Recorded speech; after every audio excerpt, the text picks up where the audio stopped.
Bueno, muy buenas tardes. Muy buenas tardes para las personas que nos están acompañando y todos aquellos que estén conectados a través de las redes sociales. Vamos a dar inicio entonces a nuestro penúltimo conversatorio. Pues mañana culminaremos con la parte práctica del taller de encuadernación y gestión editorial. Y vamos entonces a dar continuidad con este conversatorio acerca de la novela negra y ciudad, y tiene que ver entonces con cómo un escritor en su devenir y transitar por la ciudad percibe todas estas problemáticas y la novela negra y sus orígenes en Colombia. Entonces es una charla que va a ser muy interesante, más cuando hay un énfasis, es que la editorial UPB tiene la única colección de novela negra. Entonces se presta mucho también para que nosotros nos intriguemos y comencemos también esa investigación e intrigarnos por la novela negra en Colombia. Y así, no siendo más, bienvenido Emilio Alberto Restrepo, que esperamos no solo tenerte una vez, sino varias veces para continuar con esta conversación. Juan, muchas gracias por la invitación. Buenas tardes. Cuando yo empecé mi carrera de escritor, por allá, un primer libro muy lejano en 1991 de poesía que yo tuve la oportunidad de compartir con ustedes, rápidamente fui un renegado de la poesía, cosa que la poesía y los lectores me han agradecido, y me dediqué básicamente a la narrativa. Entonces empecé a hacer novela y cuento fundamentalmente, además de crónica urbana, y empecé a hacer novela urbana, novela que tenía que ver con la ciudad, y la ciudad era el protagonista y el barrio era la fuente de mis ideas. Después hablé sobre temas que conocía como la medicina, y a partir de una experiencia en un taller literario, cuando estábamos estudiando géneros literarios, por allá en la cuarta, quinta novela apareció una motivación muy interesante, que fue la motivación por la novela negra, por la novela criminal, por la novela policíaca, que ahorita vamos a mandar un poquitico en las diferencias teóricas. Y de un momento a otro, sin escogerlo, pasé de ser un escritor general que hablaba de ciudad y de medicina a ser un escritor casi que graduado en novela negra, graduado no con falsas pretensiones, sino porque, miren, aquí me invitaron a hablar de novela negra, no me invitaron a hablar de novela hospitalaria, que también tengo, o de género infantil, que también tengo, sino de novela negra, porque la novela negra tiene una amplia difusión, no solamente en Colombia, sino en el mundo. A uno lo contactan estudiantes de Costa Rica, de Guatemala, de México, de España, de Perú, a indagarle, a profundizar sobre un concepto teórico, a indagar sobre los textos. Y como ya están en formato electrónico, lo que les voy a presentar ya lo leen en cualquier parte del mundo muy fácil. Fácilmente un lector de Barcelona lo compra con un clic y a mitad de precio de lo que vale el libro físico.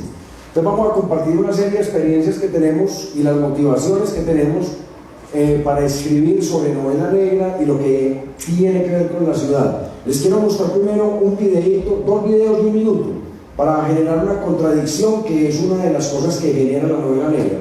¿Me aplica por favor el video 1? Nunca en la historia de América Latina se había matado tanto en una ciudad como en Medellín, Colombia. En 1991, la ciudad alcanzó una tasa de homicidios de 395 por cada 100.000 habitantes. Al mismo tiempo, tampoco ninguna ciudad había tenido una reducción tan drástica. La tasa del año pasado fue de tan solo 23.16 por cada 100.000 habitantes. Pero ¿cómo es que ha sucedido este fenómeno? En general, en toda la ciudad, el crimen mata menos, pero sigue ahí con una lógica diferente, más empresarial. Esta no es la historia de un milagro, sino la de un proceso de varias décadas de inversión pública y privada, de pactos entre criminales y autoridades, y de una mafia que, lejos de desaparecer, se ha transformado. En las últimas 3 décadas, el crimen ha evolucionado y aún existen 2 grandes estructuras que son una mezcla entre el narcotráfico y el paramilitarismo: la Oficina del Ligado, heredera del Cártel de Medellín, y las autodefensas gaitanistas de Colombia, también conocidas como Gabelos o Cártel del Golfo. Si bien es difícil saber cuántas bandas hay en Medellín, hay expertos que calculan que hay cerca de 350 combos. Estos combos dependen de una de estas 2 estructuras. Algunas de ellas son bandas diversificadas como los Triana, que además de la droga, controlan los negocios como la harina, los lácteos, los embutidos o hasta las arepas. En la ciudad existen también varios puntos rojos. Uno de ellos es Altavista, donde según la Tesorería, las empresas constructoras tienen que pagar $10 por cada viaje de las roquetas. Esta cuota se le paga a uno de los dos grupos que dominan el territorio, los chivos o los pájaros. Además, los buses también tienen que pagar su cuota, unos $12 semanales. Aunque la tasa de homicidios de Medellín es mucho menor que otras ciudades colombianas como Cali, que alcanza 56 por cada 100.000 habitantes, o Buenaventura, que tiene alrededor de 40, su violencia se ha visto transformada en control territorial. Conoce más sobre Medellín y la violencia de otras ciudades en América Latina en Capital Criminal. Y viene la contracara, la respuesta a este video. Yo soy Federico Gutiérrez, alcalde de Medellín, y yo quiero invitarlos para que nos acompañen en nuestra ciudad, una ciudad maravillosa. Vienes a un lugar donde la gente sonríe, donde puedes comer las mismas frutas todo el año. Una ciudad con un clima espectacular. Por eso nos llaman la ciudad de la eterna primavera. Y esta primavera no solo es por nuestro clima, sino que es una primavera social, una ciudad que se viene transformando a lo largo de los años. Este proceso de transformación se lo debemos a la gente de Medellín. Al compromiso de sus ciudadanos, de las entidades públicas, las empresas privadas, las universidades y los buenos gobiernos. Una ciudad en la que puedes confiar en el otro, en la sociedad y en las instituciones. Una ciudad que funciona porque cada uno da y recibe lo que le corresponde. Una ciudad como Medellín, que llegó a ser la ciudad más violenta del mundo, que tuvimos tantos problemas y hoy somos considerados una de las ciudades más innovadoras del mundo en materia social. Medellín está llena de cicatrices, pero son cicatrices que suponen el fin de un dolor y eso nos llena de orgullo.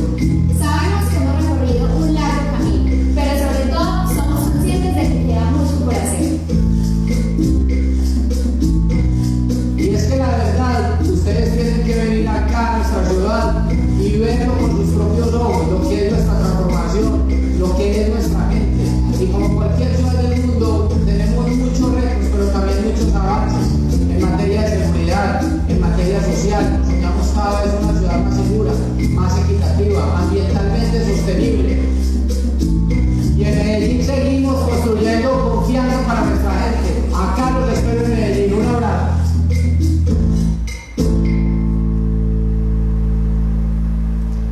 Entonces, como pueden ver, es una ciudad, puse la ciudad que yo conozco, pero todas las ciudades del mundo permiten este tipo de aproximación. Medellín se sale un poquitico porque Medellín es una ciudad de extremos. Como ustedes bien saben, en Medellín hay polarizaciones en cuanto a todo. Y hay una cosa interesante que es que parece que hay una ciudad subterránea, casi que más salvaje, más grande y con más movimiento que la que vemos por encima.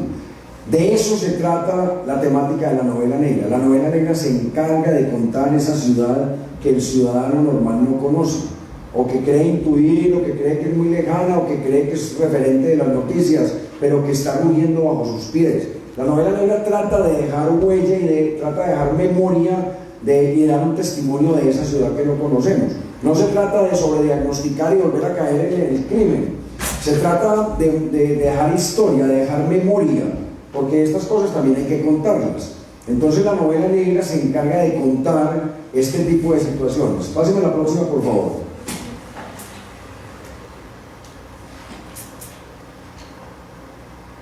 En general, el género policial, cuando se inventó por allá a finales del siglo XIX, se llamaba policial porque generalmente un investigador, usualmente adscrito a los servicios del Estado, era el que hacía la investigación. Pero ha tenido una evolución a través de los años porque no se circunscribe únicamente a lo policial y tiene muchas especializaciones. Otros lo llaman novela de intriga, otros lo llaman novela de crimen, otros lo llaman novela de detectives, otros lo llaman, y ahora la tendencia es llamarlo novela de crimen, también novela negra porque trata de integrar toda esta situación. Siguiente, por favor. ¿Cuáles son las características en general para darle una pincelada antes de hablar de nuestro trabajo? Las características principales es que se comete un delito. El delito, la mayoría de las veces puede ser un asesinato, pero puede ser un gran robo, puede ser la desaparición de una joya en la familia, puede ser la desaparición de un animal muy valioso para una familia, un gato o un caballo importante. En todo caso, algo se pierde por desaparición, por sustracción o por muerte. Y eso genera un enigma, porque alguien queda intrigado de qué pudo haber pasado con esa muerte o qué pudo haber pasado con esa desaparición.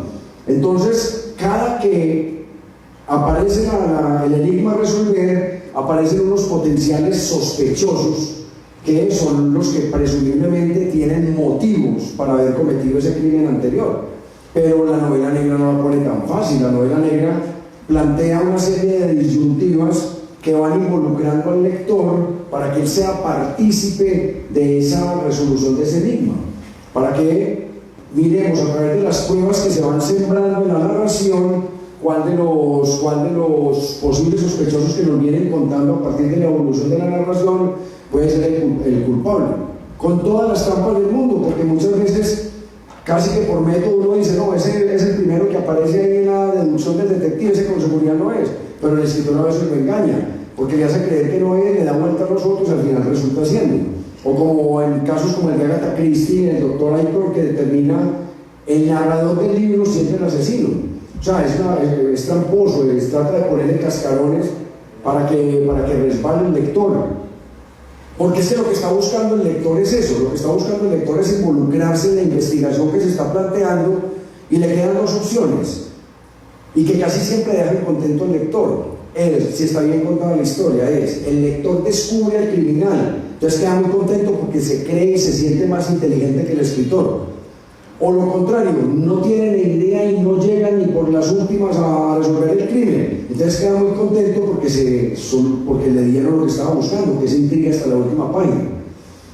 Todo esto, la muerte y los sospechosos, generan una investigación. Este es el esquema general de la novela criminal negra policíaca. Genera una investigación donde alguien, el más convencional es un detective, como lo conocemos clásicamente, se encarga de seguir las pistas para tratar de llegar al sospechoso. En la novela negra hay muchos, ahorita nos contaba el profesor Macías que en su novela es un aficionado que está buscando venganza. En la otra novela es un novio que quedó herido, triste por la muerte de su novia, y él mismo empieza a investigar. En otras es la policía o las fuerzas del Estado, o sea, la institucionalidad. En otras son detectives privados, personas a las cuales se les paga y se contratan para que sigan la pista del crimen. Siguiente, por favor. ¿Qué pasa con este detective, que es fundamental en el género criminal? El detective, por utilizar la palabra clásica, pero estamos hablando del investigador, porque primero, sin crimen no hay novela negra, pero sin detective tampoco hay novela negra. Entonces él lleva adelante las acciones de la obra. Cada que él da un paso, lo da en función de descubrir el crimen. Por eso se ha dicho que en la novela negra no hay casi espacio para otras cosas que no sean el crimen. Hay poco humor, aunque lo hay mínimas historias de amor, aunque las hay, pero en la novela negra tradicional no se involucran con otros aspectos que puedan salir del caos de la investigación, que es lo más importante.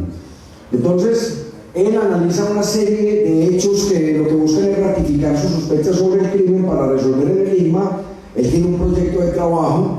Los proyectos de trabajo son las grabaciones, son las huellas en las más clásicas, son recurrir a los sabuesos, son recurrir a los investigadores, ahora últimamente al ADN. En todas las series de televisión cualquier cusca de cigarrillo de un ADN.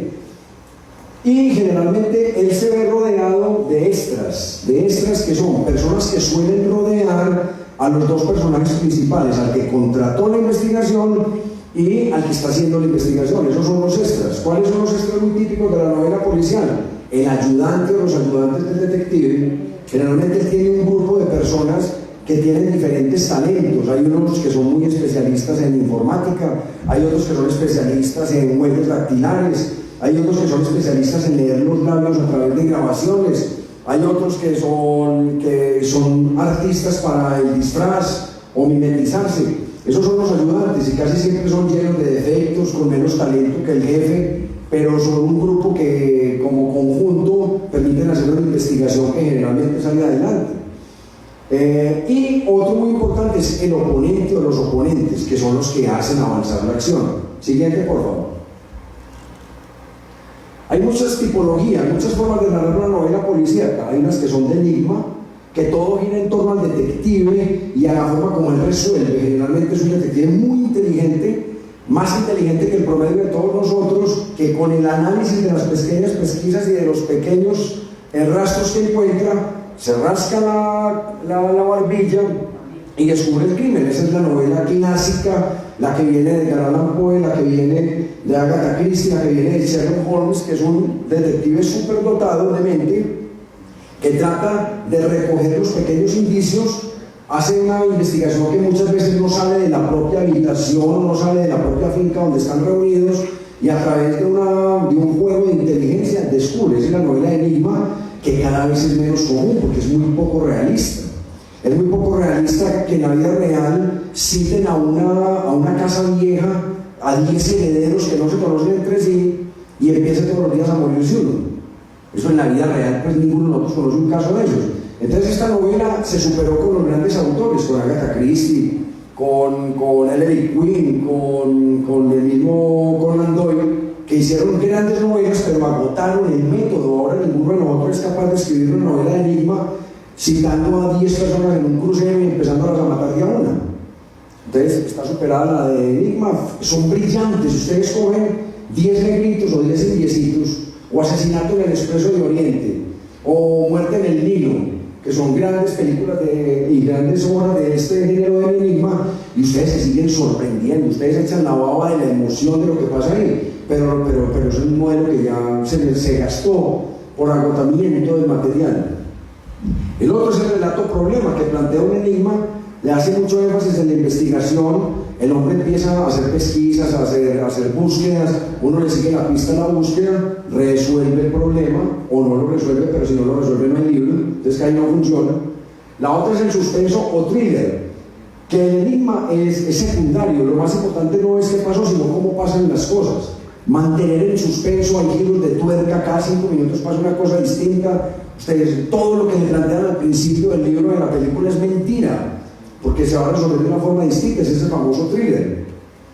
Y el género negro o duro, que es el que más acogida ha tenido después de la primera mitad del siglo XX, cogió muchísima fuerza, presentó un agotamiento al final del siglo XX y ahora está presentando un nuevo renacer, pero renace como el género negro o género duro, que le dicen duro porque en inglés se llama hardboiled. Y es un género que básicamente lo que relata es la ciudad, la marginalidad, todo lo que corrompe la ciudad, los negocios sucios, el narcotráfico, la trata de blancas, la esclavitud moderna, el espionaje industrial, los delitos corporativos. Básicamente lo que tratan es de pintar un entorno que es el entorno de ciudad. Esa es la más contemporánea, es la que más ha persistido a través del tiempo y es la que más autores tiene, porque el género de enigma han sobrevivido los mismos 5 autores, a pesar de que en esa época hubo 20 o 30 autores, pero los mismos 4 seguimos hablando de ellos siempre. En cambio el género negro duro, casi que cada país tiene 4 o 5 representantes. Generalmente es un detective profesional que alguien lo contrata. Los más conocidos en el cine son los que protagonizó Humphrey Bogart, ustedes recuerdan, en El Sueño Eterno y en El Halcón Maltés, que hace papel de Marlone o de Sam Spade, que han prevalecido hasta nuestro tiempo. Siguiente, por favor. Una parte muy importante de la novela negra, además del detective y su método, es el asesino o el culpable. Esa es una de las verdaderas incógnitas del género.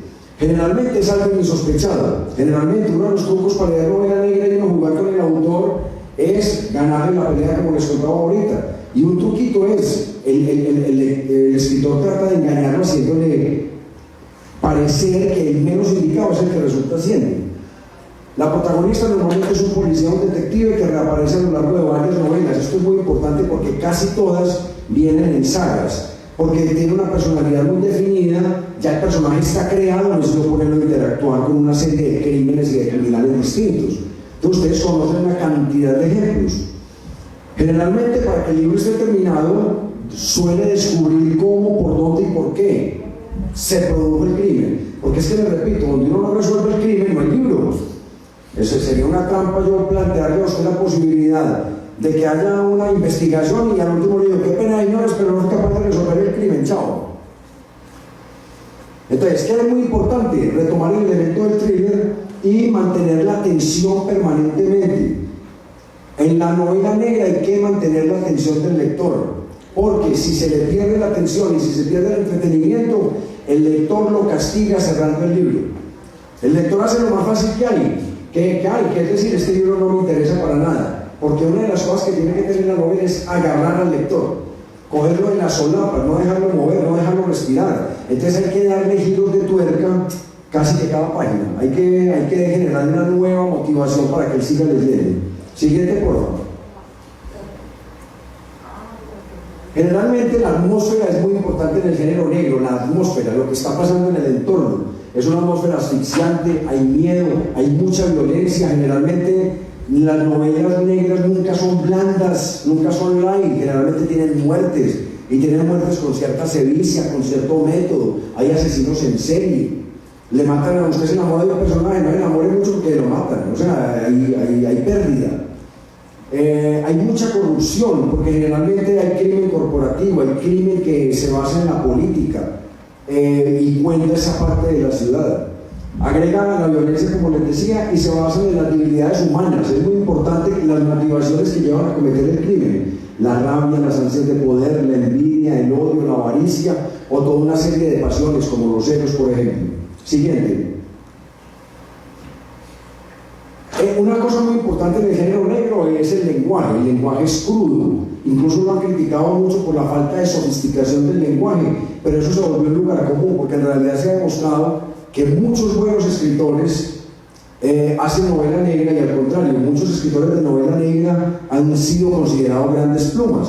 Raymond Chandler era admirado por Hemingway, era admirado por Faulkner, les parecía que era un escritor sobresaliente. Y entonces ya no se desdeña tanto como antes, a finales del siglo XX, que se consideraba un género menor, de baja estofa literaria. En realidad no es así. Es un lenguaje crudo, pero tiene que tener calidad literaria para que realmente cumpla funciones de novela que valga la pena. Si no, se vuelve un folletín o se vuelve una revista desechable.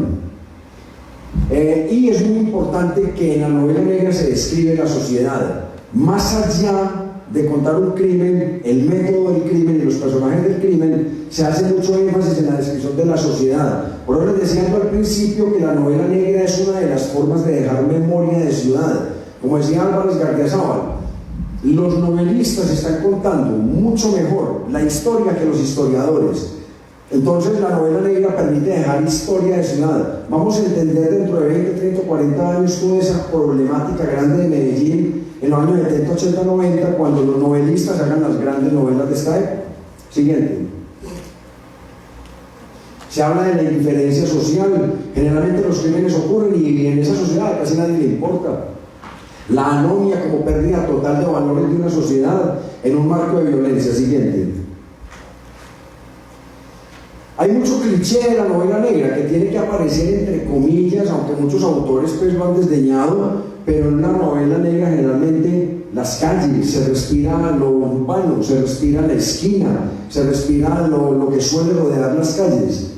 Aparece generalmente una mujer fatal. Es raro que en una novela negra aparezca una protagonista que sea fea, que huela maluco, que tenga poca gracia. No, aparece la mujer fatal que enreda al detective, enreda el crimen, enreda al dueño de la situación, al que contrató la investigación. Es una mujer que generalmente utiliza sus atributos de encanto personal, belleza o inteligencia para generar el caos en la novela. Hay un gran desencanto. Las novelas negras no son festivas, las novelas negras no son alegres, son novelas que tienen un desencanto, tienen un ambiente sórdido, un poquitico tórpido, y hay que entenderlas como tal. Por eso tienen sus lectores fijos, porque están buscando este tipo de elementos. Y la indiferencia social es marcadora. Siguiente. Lo literario cada vez se hace énfasis en que tiene que cumplir una serie de características para que valga la pena. Primero, tiene que ser novela de entretenimiento. Hombre, el que se aburra leyendo una novela negra es mala, porque la novela tiene que ser entretenida, tiene que ser agradable, tiene que capturar la atención en cada página. Segundo, cada vez se hace más énfasis en el lenguaje y en el estilo, porque se trata de competir con los grandes géneros o los géneros convencionales de la novela. Tenemos que competir con García Márquez, tenemos que competir con Vargas Llosa, que han hecho novela de crimen. Acuérdense que los ejemplos de García Márquez, él escribió Crónica de una muerte anunciada, que tiene todo el esquema de una novela policíaca. Acuérdense que el maestro Vargas Llosa escribió ¿Quién mató a Palomino Molero?, que son novelas policíacas con estructura. ¿Y cuál es la característica? Gran manejo del lenguaje. Entonces estos maestros nos han enseñado que la novela negra no puede ser la prima fea, ni la hermana boba que escondemos en un patio.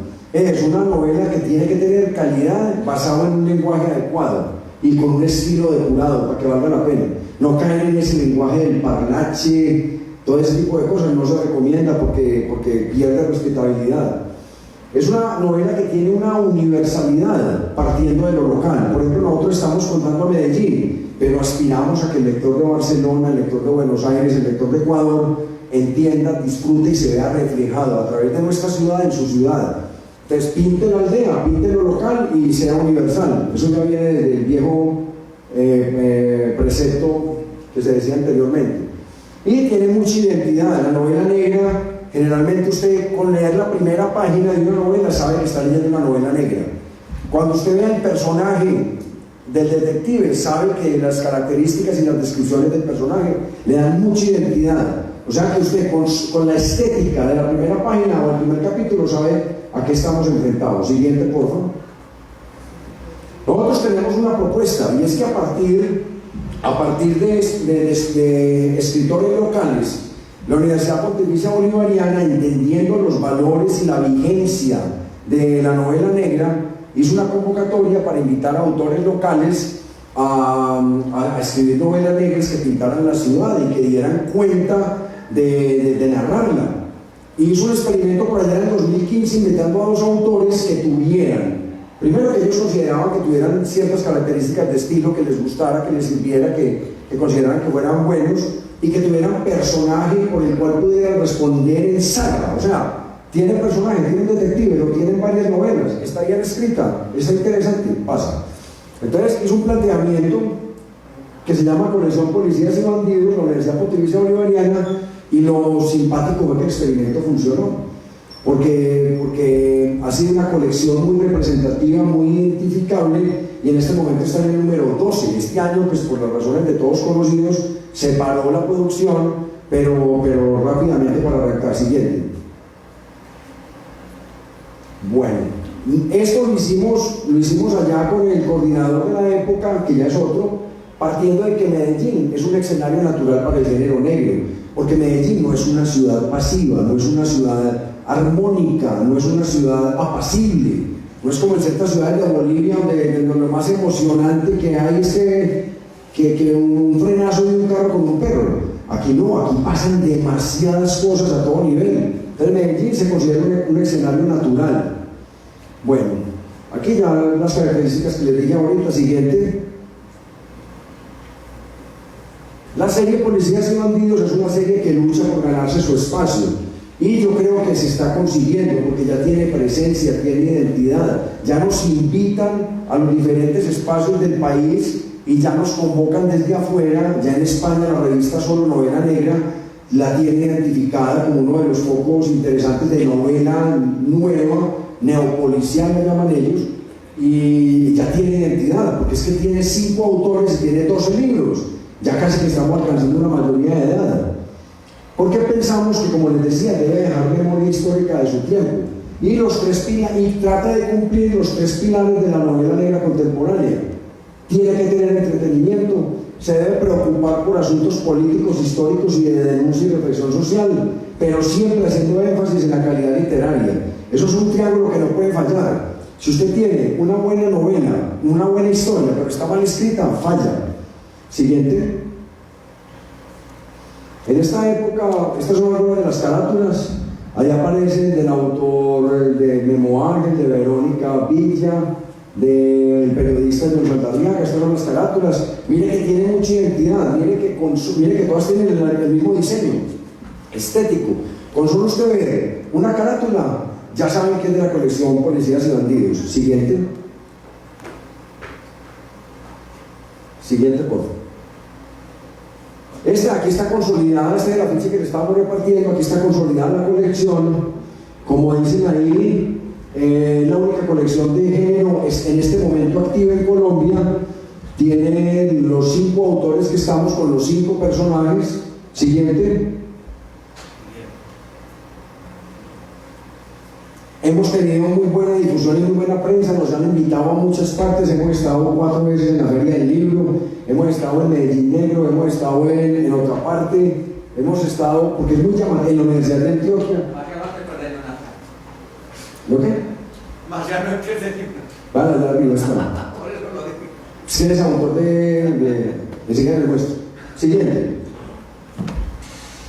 Hemos tenido mucha presencia en los medios, mucha presencia pero ni siquiera porque la hayamos buscado, sino porque genera mucho interés y genera mucha curiosidad y la gente quiere saber en qué va este proceso, en qué va este modelo. Siguiente. Como ven, muchas veces por todos los lados, Semana, El Tiempo, El Espectador, El Colombiano se han interesado en el proyecto. Siguiente. También porque hemos tenido el apoyo de un evento académico que ya tiene carácter mundial, que es Medellín Negro, que cada año reúne los autores de todas partes del mundo, hasta de 7 u 8 países simultáneamente, y se considera hermanado con otros certámenes de novela negra en México, en Barcelona, en Getafe, en Buenos Aires. Generalmente tienen el nombre de la ciudad, o sea, Madrid Negro, Buenos Aires Negra, así como Medellín Negro. Nos ha apoyado sin ningún tipo de interés fuera del académico y literario, nos ha apoyado incondicionalmente. Casi que siempre tenemos las tribunas ya porque la gente quiere saber qué hay de nuevo con la colección Policías y Bandidos. Cuéntenme en qué andan. Siguiente. Aquí están las invitaciones, por ejemplo, caricaturas en prensa hemos tenido conferencias con muy buena asistencia. Siguiente. Les voy a contar por encima cuáles son las novelas que tenemos en Medellín Negro. El profesor Memo Ángel, que creo que es conocido de todos los otros, tiene un personaje recurrente que es el ex inspector Rambert. Es un jubilado que resuelve crímenes. Está en este momento en 2 libros. El primero fue un exinspector catalán apurado que tiene 3 casos, tiene 3 novelas cortas: Estación Francia, Verano del 63, El extraño hombre de la calle Velázquez y La gata en el aceite. Siguiente. Ya pues aquí el otro día un estudiante les compartí el resumen de cada novela. No creo que valga la pena hacer el resumen de cada una, pero son muy entretenidas, son muy divertidas y pasan unas cosas rarísimas como todo lo que le pasa a Memo Ángel. Él se mete en unos proyectos muy arrevesados y le salen. Siguiente. Por ejemplo, el caso Farás, que fue el último libro que sacó. Es una cosa muy rara porque contratan al inspector y lo llaman de Barranquilla para que resuelva un caso, un crimen, y él llega a resolver el crimen y se descubre que en realidad son 2 grupos de mafiosos que están apostando a ver cuál lo mata primero. Entonces lo mandan a venir de España por un supuesto caso y aquí lo que tratan es de matarlo todo en la novela. Entonces es muy divertida y es llena de aventuras y es muy original. O sea, ¿a quién se le va a ocurrir una cosa de esas? Siguiente. Aquí estas son las novelas de mi autoría, tengo 4 en este momento. Ya había salido el primer volumen de cuentos con la editorial ITM, que es universitaria, y ya hemos tenido la fortuna pues, de tener 4 títulos en la colección. Siguiente. El primero tiene 2 novelas cortas, una que se llama Música de Buitres y otra que se llama Tornado y el Obregón. Las escogí a propósito así, porque la primera muestra cómo aparece Tornado en el mundo de la pesquisa, en el mundo de la investigación. Es el primer caso de Tornado. Entonces quería empezar por el principio, para definir un personaje, definir una personalidad, definir unos acompañantes, unos amigos, unos enemigos y ponerlo a trabajar y buscar un método. Y lo puse en contradicción con otra que se llama Tornado y el Obregón, que es muy interesante porque es cuando Tornado ya consigue platica, ya tiene una oficina no en el centro, no en el poblado, ya tiene un obregón gigante del tamaño de este coso cubriéndole la sala y se genera una investigación interesantísima de cómo consiguió ese obregón. Entonces partimos del tornado marginal y pobre en el primero al tornado exitoso en el último caso, y en la mitad se supone que ocurren todas las otras obras de Tornado. Siguiente.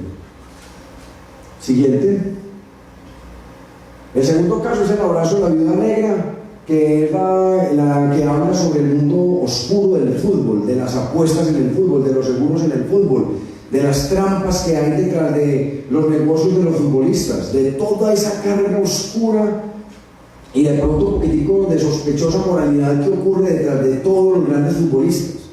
El entrenamiento es muy sencillo. A un futbolista de élite que viene a descansar a Colombia, saliendo de una fiesta, lo emboscan, lo atracan, le quitan el Rolex, le quitan los zapatos Gambinelli, no sé qué, le quitan de todo, y cuando ya lo han pelado, llega un tipo que está en una moto en la parte de atrás, llega sin decir nada, se acerca y le mete un balazo en la rodilla derecha, sin motivación, ya lo habían atracado, el tipo no hizo repulsa. Entonces a partir de ahí se genera toda una investigación, porque el tipo muere, es un James o es un Falcao, uno de estos. El tipo muere y la viuda inicia una investigación porque le parece muy raro que si él entregó todo lo hayan matado, pues lo hayan herido para dañarle la carrera. Entonces se llama El abrazo de la viuda negra y trata de explorar el mundo oculto, sucio del fútbol. Siguiente. Nos vemos en El infierno con amor, es otro caso donde se trata del caso de los seguros médicos, de las aseguradoras médicas y toda la corrupción que hay detrás de los abogados que manejan casos médico-legales. Siguiente. Y El primo y el timo es el último, que es una sacada de clavo personal, cuando un primo hermano mío, mejor amigo, se me metió por el corazón para hacer un túnel hacia el bolsillo y me dejó me dejó en la calle, o sea, me arruinó completamente, pero me pareció tan brillante la forma que me estafó que eso había que contarlo. Entonces sí, pero lo mato pues por supuesto en un libro, porque yo tenía genuinos deseos de asesinarme en la vida real. No, ojalá fuera tan simple como eso. Entonces quise contarlo para no mandarlo a matar en la vida real, se lo merecía, lo mato en el libro de una forma dolorosa y abyecta y con sevicia, y me permitió hacer un modelo personal de catarsis, de sanación, y funcionó. Se han vendido 3 ediciones del libro. Lo mataste para toda la vida. Sí, se han vendido 3 ediciones, o sea, se reí. Yo no sé si habrán leído ese libro. Bueno, siguiente. Yo creo que estás contento. Tenemos un periodista muy interesante colombiano que era un cronista urbano, era muy destacado porque el tipo era el cronista de los marginales de Medellín. Él hablaba de lo que los otros periodistas no hablaban. Ese man se metía a los vendederos de sancocho allá por cucharadas que venden en el centro, que venden en las tacitas, y hacía una cantidad de entrevistas muy interesantes, pero con todo eso que recogió, tenía una gran afición por narrar el crimen. Entonces hizo la serie del Fiscal Rosado, que tiene 3 hasta ahora en la serie. Siguiente. ¿Que por qué tengo yo más que ellos? Porque es que a mí me confiaron a la colección. Cuando ya convocaron a hacer la colección de detectives y de policías y bandidos, yo tenía 8 novelas escritas. Ya me cogió pues con mucha ventaja porque yo estaba fanatizado por el género. En la primera obra del Fiscal Rosado tiene 2 casos, 2 novelas cortas: La clara oscuridad de los gatos y El extraño caso de la gabardina sarabiana. En este caso, él narra historias de crímenes de gente de clase baja que sufre mucho, pero con un gran humor. Él maneja un picantico muy sabroso y es un gran cronista entrenado en la Escuela del Periodismo del Mundo y del Colombiano durante más de 20 años. Él sabe contar la historia del ciudadano del común, lo hace muy bien. Siguiente. Siguiente, son los casos de Rosado que no me enteré en detalles. La otra, La extraña muerte del actor dramático. Este es un caso que fue muy conocido en Medellín, de un teatrero, de un actor de teatro que un día apareció asesinado. Entonces él esboza, pero es muy conocido y es basado en un caso real, él esboza una propia teoría de qué fue lo que pasó en ese caso, y él hace el planteamiento con su fiscal Rosado, quien hace la investigación, y hace una novela muy efectiva. Es una novela que realmente funciona. No trata de resolver en la vida real el caso, ni trata de ahorrar el trabajo a la fiscalía, simplemente trata de hacer una propuesta desde su propia investigación. Siguiente. Y esta es una novela muy impresionante de él que se llama Los muertos que nadie llora, donde un grupo de limpieza social, entre comillas, empieza a hacer su trabajo y alguien se preocupa, el fiscal Rosado empieza a hacer una investigación y descubre de dónde vienen esas muertes de indigentes. Entonces miren lo que les estoy contando. La novela negra se ocupa de todos estos asuntos, hablan de lo que no nos importa, de ese Medellín que no conocemos. ¿Quién de ustedes sabe resolver la muerte de un bazuquerito del centro? Él se preocupa por eso y hace unos planteamientos y deja memoria, deja un rastro de eso, y eso es muy valioso. Siguiente. Tenemos otra muy interesante que es Verónica Villa, que tiene una investigadora que se sale de todo molde, que es una guardia de seguridad, de esas que se paran en la puerta de los bancos, en la puerta de los colegios, las gorditas, con el pantalón todo apretado. Ahí la ven. Y es muy simpática porque es muy cómica, es muy cotidiana, es muy de Medellín, es muy clase media, le gusta la música para planchar, cada que coge el carro se le va, pelea con el novio, es muy interesante porque ella es valiente, ella se atreve a romper los cánones de la novela negra planteando unos crímenes terribles. Ella no es tan suavecita como lo estoy pintando. Los crímenes ocurren en este fondo y Marina se encarga de investigar. Y es muy interesante el planteamiento porque todo es original. Pues a quién se le había ocurrido poner una guardia de seguridad haciendo investigación policíaca, allá y le ocurrió y le salió, pero es narrada en forma de guión. En el formato del guión cinematográfico, ella hace la narración, no es novela clásica, sino como formato guión. Y le sale, tiene admiradores, es muy acatada y tiene 2 novelas. Hasta ahora publicadas, tiene otras 2 empezadas y muy adelantadas. Siguiente. En la primera matan a un político, un diputado de la asamblea, y ella trata de resolver el crimen. Siguiente. Siguiente. El último ingreso a la colección es el profesor que ustedes bien conocen, el Fernando Macías, que tiene un planteamiento también muy interesante, muy original de lo que él piensa que debe ser la novela negra. Él se sale de la mayoría de los cánones convencionales, plantea historias de amor, plantea un investigador que no es valiente sino que es cobarde, plantea un investigador que no es de acción sino que es más pensador, más analítico, más introspectivo, y plantea la novela Morir Juntos, que es la muerte de un par de ancianos, y con una ventaja muy grande. Ha tenido muchísimo éxito. La primera la sacó Bolivariana y posteriormente, un año después, la sacó Panamericana en forma de cómic, en forma de novela gráfica, que no sé si vieron en El Colombiano hace 15 días, le dedicaron 2 páginas enteras a este libro. Este libro es el de moda, pues, en este género, y en la misma novela el mismo argumento contado de 2 formas distintas, desde la narración de un novelista con formación de poeta y filósofo, y la otra es la óptica desde el dibujante con un guión también de alta calidad. Entonces es la misma novela contada distinta. Siguiente. ¿Qué proyecciones tiene la serie? Pues hombre, la pandemia nos paró todo esto, acabó con todos los presupuestos, acabó con las ventas, se han dejado vender mucho porque se ha hecho mucha menos promoción. Y además cerraron, no había tiendas donde comprar eso. Bueno, ¿qué problema? Ustedes saben mejor que yo. Se plantean nuevos títulos, de 2 a 4 títulos dependiendo del presupuesto para el 2021. Ojalá, hay 4 que ya garantizamos que tenemos material para eso. No sé si los 5 tendremos, pero 4 sí tenemos. La incursión en la novela gráfica, por parte bolivariana, ya Macías se adelantó por el lado de Panamericana, pero es un proyecto hermano, es un proyecto de la misma novela con el mismo autor. Y se está trabajando en un guión cinematográfico. Hay 2 planteamientos, uno para largometraje y otro para serie. ¿Por qué? Porque, por ejemplo, Verónica es formada en audiovisuales, ella es guionista graduada en Londres, entonces maneja el bilingüismo total y maneja el lenguaje del guión, sabe manejar guiones. Y todos los personajes se prestan para hacer película, todos. Siguiente. Esta es 2 foticos tomadas al azar de la novela gráfica de Morir Juntos con el investigador Aurelio, personaje muy común, un ciudadano normal, sin mayores atributos aparentes. Siguiente. Esta es se estaba tratando de hacer, se tuvo que parar por otros motivos distintos. La novela gráfica de Tornado y el Obregón, esta fue el primer borrador que se hizo. Miren la evolución de una de las páginas. Y ya Tornado y el Obregón ya se terminó el primer guión cinematográfico. Con un autor, con un periodista hicimos el guión, pero una cosa es decir, hicimos un guión y otra cosa es tener una producción para hacer una película. Eso es una cosa muy compleja. Entonces hay que arreglarlo, mandarlo a convocatorias. Siguiente.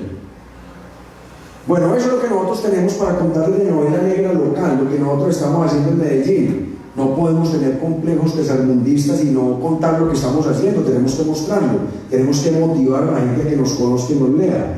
Pero cuando yo dicto esta charla entre estudiantes, Le pregunta, profe, me gustó lo que usted dijo, quiero empezar a leer novela negra. Ah, vamos a leer novela negra. Entonces yo recomiendo a los mejores autores para comenzar a leer. Están los decanos, están los jefes, pues, los capos, que son Raymond Chandler, Hammett, Onesmo, Simenon, Petrus Markalis, James Ellroy, Jim Thompson. Son impresionantes. 1280 almas de Jim Thompson, o El asesino dentro de mí. Eso es escabroso. Siguiente. Pero yendo a los clásicos, uno va a la fija. Entonces, si usted quiere empezar por los anteriores a estos, vaya a los clásicos. Recuerden de Galán Poe, que se considera el fundacional. Él generalmente está asociado con el género romántico, género de terror o el gótico, pero recuerden las tres grandes novelas o cuentos largos que él hizo de género negro, donde mostró a su personaje Dupin, y hizo los tres famosos. Empezó con El escarabajo de oro, siguió con los asesinatos de la Rue Morgue y el asesinato de Mary Roger y La carta robada, que son puro género negro, y ahí estaba inventándose el género. Después Agatha Christie, no es género negro, es género policiano de niño. Después estaba Agatha Christie con más de 150 novelas exitosísimas y las más vendidas del mundo. Después Conan Doyle con su personaje inolvidable que se volvió más grande que el Sherlock Holmes. Después Chesterton con el padre Brown, también un investigador muy simpático, muy graciosito y muy ingenioso. Patricia Highsmith. Estos son los decanos, pues, los que se consideran los grandes maestros, que con seguridad nadie se ha aburrido leyendo un libro de estos. Se lo recomiendo a los que quieran dejarse capturar por el género. Siguiente. En español están también gente muy clásica. Está Padura, que es un genio. Incluso en Netflix hay una colección de una serie de 4 capítulos que él guionizó basado en las novelas de su personaje Mario Conde, brillante. Está Manuel Vázquez Montalbán, el de arriba. Está Paco Ignacio Taibo, mexicano, también con su detective Berlaguazán, no sé cómo funciona. Está Dolores Redondo, está Lorenzo Silva, que también está en Medellín Negro. Estaba Fernando González Ledesma, también con su personaje Méndez de Barcelona. Y está Alicia Jiménez con una detective muy simpática, Petra Delicado, que ven toda la colección completa en YouTube. Y la protagonista es Ana Belén, la cantante, y Santiago Segura, el comediante. Hace una excelente serie televisiva que está gratis en YouTube. Se las comparto para que la puedan ver. Se llama Alicia Jiménez y el personaje se llama Petra Delicado. Siguiente. En Colombia, pues por supuesto la primera que les tengo que recomendar es esta, la de Bolivariana. En Colombia se recomienda mucho Mario Mendoza, que tiene un detective, también un investigador, en 4 libros, Lady Masacre, Buda Blues, donde su investigador pues, es muy interesante porque es un investigador psicótico, es un investigador drogodependiente, pastillodependiente y psicótico, y lleno de un infierno personal muy profundo. Está Santiago Gamboa, que tiene una muy clásica, Perder es cuestión de método, que también es película. Está Gonzalo España, que también tiene serie. Está Octavio Escobar, un médico muy interesante de Manizales. Gustavo Forero, no solamente como autor, que tiene una sola que es Desaparición, sino como el jefe de Medellín Negro, y tiene una colección de libros que analizan la novela negra, teórica, muy interesante. Está Hugo Chaparro, Sergio Álvarez, Jorge Franco. Siguiente. Y el que quiera género negro, háganla fácil, empiece por el cine. El cine es una maravilla. Les voy a recomendar 10 películas, 5 viejas y 5 nuevas, porque es que el género negro esto es una maravilla. Macías y yo hicimos una vez el experimento y nos compramos 100 películas de género negro y las empezamos a ver día una y después las íbamos a estudiar, y fue una experiencia formadora y muy entretenida. La Fundacional es la primera, el Halcón Maltés, basado en una obra de Hammer y hecha por John Huston, uno de los grandes directores del cine. Se considera La Fundacional, es de 1941, se considera la primera película de género negro duro, real, con el detective Sam Spade. Miren esa foto, la han visto ustedes 3000 veces en la vida. Entonces, el Halcón Maltés. Otra maravilla es Perdición. Perdición es de Billy Wilder, un director muy interesante que hizo todo tipo de películas. Hizo la mejor comedia de la historia, hizo la mejor película de guerra, hizo una de las mejores de cine negro. Él era un genio. Perdición es una maravilla, es la típica mujer fatal, rubia, platinada, que seduce a un vendedor de seguros para que maten al esposo, para poder cobrar el seguro. Eso es una bellezura, como dicen los muchachos. Se la recomiendo, se ve en internet gratis, en cualquier parte la ven. La otra es El sueño eterno, también basado en un libro de Chandler. La otra es La dama de Shanghái, con Orson Welles, y también él como director. Y la otra es Sed de Mal, también los dos de Orson Welles, otro de los grandes del cine. Entonces también se las recomiendo, están todos los componentes del género negro: entretenimiento garantizado, mujer fatal, enigma severo, violencia y una trama riquísima que cada 5 minutos se voltea. Usted no puede parar un minuto al baño porque se pierde. Y ya de las nuevas recomiendo Chinatown, que es una película, pues, nueva no, pero mucho más contemporánea que esta, de Roman Polanski, que es una película que después de casi 40 años de muerto el género negro, él toma todos los elementos del género negro y hace una película que se volvió histórica. Se ganó el Oscar, Chinatown, con Jack Nicholson, y se considera uno de los guiones más perfectos de la historia. A uno cuando estudia el guion lo ponen a estudiar esa película paso a paso, porque es perfecta. Siguiente. Y le recomiendo Fuego en el cuerpo, que también se llama Cuerpos ardientes, es una obra maestra. Seven es una maravilla de asesino en serie. Creo que todos lo hemos visto, pues, pero es una película que hay que ver. Está Miller Crossing, que se llama Muerte entre las flores, de los hermanos Cohen, maravillosa. Y esta es más de mafia que de género negro, pero tiene todos los elementos y es otra obra maestra. Buenos muchachos, también conocido como Godfellas de Martin Scorsese, también tiene todos los elementos y tiene esa violencia, esa maldad contada con una calidad cinematográfica impresionante. Siguiente. Bueno, como dicen en la universidad, la colección Policías y Bandidos es novela negra de calidad de Medellín para el mundo. Queremos seguir en ese experimento, queremos seguir trabajando en esto, queremos seguir creciendo con los lectores han apoyado. Casi todos los libros tienen ya entre 2 y 3 reediciones. Ya están todos en formato electrónico, o sea que en cualquier parte del mundo lo pueden leer. Y muchas gracias por la atención, escucho comentarios. Renato, tengo 2 preguntas. Una, ¿cómo ha sido para usted, tanto desde lo técnico como desde lo personal, la recolección de información para la realización de las novelas? Porque he sabido que la información, como usted lo cuenta en las novelas negras, es un poco fuerte y poco cruda. Entonces, ¿cómo es esa condensación desde lo técnico, desde lo personal, que puede llegar a también como afectarla o a variar las emociones del escritor, ¿cierto? Por el contexto.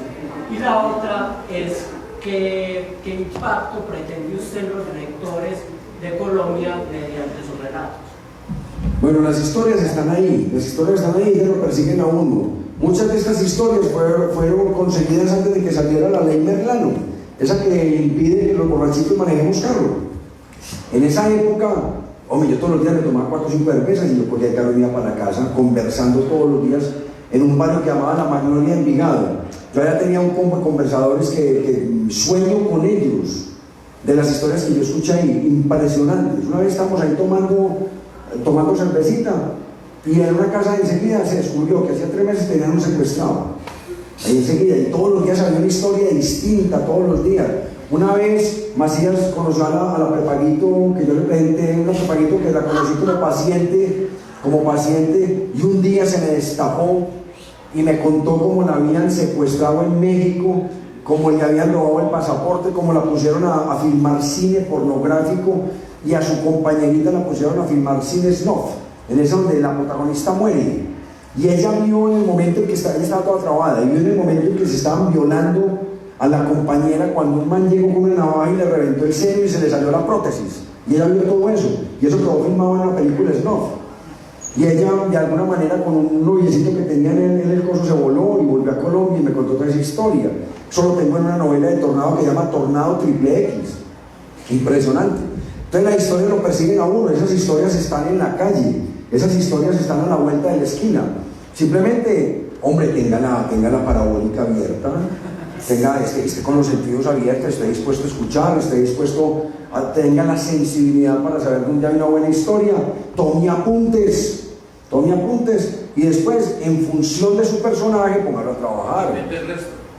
También hay que inventar el resto, hay que coger historias de 2 o 3 situaciones y meterlas en una sola, porque yo, por ejemplo, para la muchacha esta que secuestraron en México, me tuve que inventar una cantidad de cosas y salieron. Macías conoce la novela y ese es uno de los próximos números. Estaba esperando coger un poquitico de confianza aquí, que no me la fueran a rechazar, porque si la pongo en primera es demasiado cruda. Entonces, cuando el personaje esté fuerte, que ya me reciban novelas a veces sin filtrármelas mucho, que es una universidad pontificia, entonces les voy a meter ese golazo, pero es una novela. Perdón. Pues, de acuerdo a lo que el compañero está diciendo, si se toma, por ejemplo, que se están relatando hechos reales y se va a plasmar en una novela negra, es pertinente que las personas que están dentro de la novela negra lean el texto y digan que sí se puede publicar. No me ponga a preguntar que la van a decir que no van a quedar bravos con usted, o sea, escríbanla, saquen y después les va a arreglar. O sea, pues no me ponga, porque es que nadie va a quedar contento. O si yo escribo una novela sobre un primo que me estafó, es claro que la relación no está buena y es claro que él nunca va a aceptar la versión mía. De hecho, él me robó a mí pues, medio patrimonio. Y cuando se encontró mi hijo con la hija de él, ese fue el saludo. Ay, si supiste la que tu papá le hizo a mi papá. O sea, yo, que fue el que perdí, que fue el que me quedé sin patrimonio, él le metió a la esposa de la hija que yo lo había estafado. Y yo logré parar eso en esa época de 10 años cuando iba en 90 millones en un apartamento. Pero la hija quedó con el convencimiento que yo le había robado. Entonces, no pregunte que no va a quedar contento. Mejor después o es una trompada o haya un juicio o haga cualquier cosa que eso se arregla. Pero en función de la literatura, haga el libro, cambien nombres y cambien circunstancias y maquíllenlo. ¿Qué iba a decir, Erika? No, que escuchando toda esa de la novela, cuando en Ituango en el 97-98, en la guerra de los paramilitares de la guerrilla, yo me presenté a la Antioquia Periodismo y Comunicación Social. Me presenté a Periodismo y Bibliotecología, porque yo me soñaba siendo una clave publicizada. Yo quería entrevistar a Carlos Castaño. Y cuando la masacre del Aro, yo escribí algo sobre eso y pensaba en lo que ellos dicen, bueno, y si esto sí es pertinente, si me lo van a aceptar, y pues por el conflicto armado en el que yo crecí, en el que sigo viviendo. Pero es eso, es contar la narrativa desde la percepción de la víctima, pero también ¿cómo se dice? Del victimario. Y desde esas narraciones, yo creo que cuando pues hablo desde el contexto, hay una cantidad de novelas negras, porque hay desaparecidos, hay por qué lo mataron y ese qué hizo. Entonces, hace un año mataron a un amigo mío, una persona, Carlos Cardona, trabaja para el hospital, y ese muchacho, pues no hay recién nacido feo ni muerto malo, pero es que Carlos no hacía nada, o sea, me decía, pero ¿por qué lo mataron? Y lo mataron cruelmente en una fiesta de amigos en diciembre, y todos nos quedamos sin sabor. En ese momento nadie sabe por qué mataron a Carlos, ni la policía, ni nada de eso. No estoy llevando esa referencia pues de que lo tengan que hacer, pero así como usted dice, el Medellín negro, hay un Ituango negro, pero es un Ituango que contar, que pasa alrededor de todo ese conflicto armado. Escríbala, tiene el material y tiene la motivación de ser periodista y no lo ha sido. Pues no podría ir a Antioquia, me queda 2 cupos, hice otro proyecto de vida y terminé estudiando pedagogía. Esto, hombre, todo es una apuesta, todo es un riesgo, todo es un juego de pros y contras. Entonces nosotros hacemos una novela, alguien no queda contento, a alguien no le gusta, seguimos para adelante, tratamos de ser respetuosos, tratamos de que no nos maten con esto, tratamos de que no nos demanden, pero siempre estaría la posibilidad de una muerte o una demanda. En todo lo que usted haga en la vida, todo tiene un riesgo.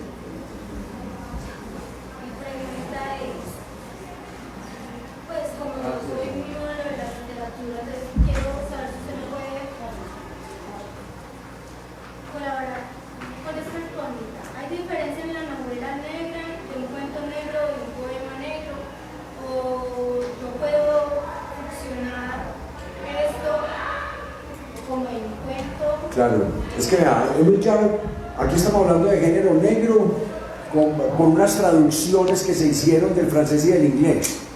Entonces, la primera publicación que se hizo de género negro se llamaba Black Mass, máscara negra, y por eso cogió el nombre de negro, y en Francia le llamaban noir, entonces de ahí cogió el género negro, pero no tiene nada que ver con las negritudes, ni tiene que ver con literatura negra, étnica, no tiene nada que ver con eso, porque a veces se confunde. Entonces aquí tiene que ver con lo policíaco y con lo sórdido de la ciudad, y con la estética del cine negro. Miren que todas las primeras grandes películas eran en blanco y negro, llenas de sombras, llenas de claroscuros. Entonces el nombre de Black Mass, el nombre de Noir en Francia y la estética del género negro signaron para siempre ese género como negro. Entonces sí hay poesía negra. De hecho, yo tengo un libro donde traté de demostrar esa hipótesis de que sí hay género negro en Colombia, porque un periodista dijo públicamente en Medellín Negro que siendo Colombia un país tan rico en historias, tenía tradición de novela negra, tradición de cuento negro, pero desafortunadamente no existía poesía negra. Y yo le demostré que sí existía poesía negra. Hicimos un libro que se llama El género negro en la poesía colombiana, Entre el miedo y el mal, donde se recopilan 100 poemas negros que tienen que ver con el crimen, pero no negritudes, no con Candelario Beso y todo ese mundo, no, con el crimen y con la maldad y con la ciudad. Entonces, si existe, tiene que ver con lo policíaco, tiene que ver con el detective, tiene que ver con el crimen sobre todo y con la maldad, con la parte oscura de la ciudad, ¿cierto? Dentro de su novela negra se ha incluido el esoterismo, pues ha hecho que su investigador toque el tema del esoterismo. No, en el mío no, yo realmente tengo poquito experiencia en eso. No puedo escribir de lo que no conozco, y en el mío todavía no me ha tocado, no me estoy negando, ojalá tuviera una muy buena historia para contar de eso, lo que pasa es que no me ha tocado. En Satanás hay 4 historias, una de ellas tiene que ver con el exorcismo, la posesión. ¿Cree usted que esta novela negra va a tener un impacto de transformación en el país con respecto a lo que se vive, sea a mediano o largo plazo? Yo no creo que un país cambie por una novela, realmente no, pero si la gente está escribiendo, si la gente está reflexionando, si la gente está contando, está haciendo menos daño afuera.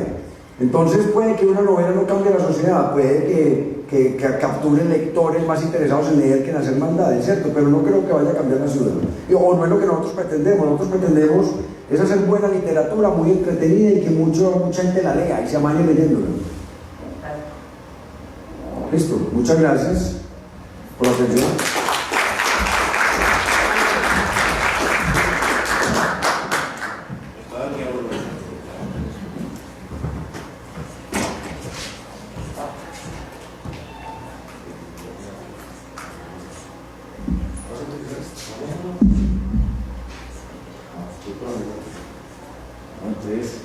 Bueno, muchas gracias a todos por asistir a este gran conversatorio.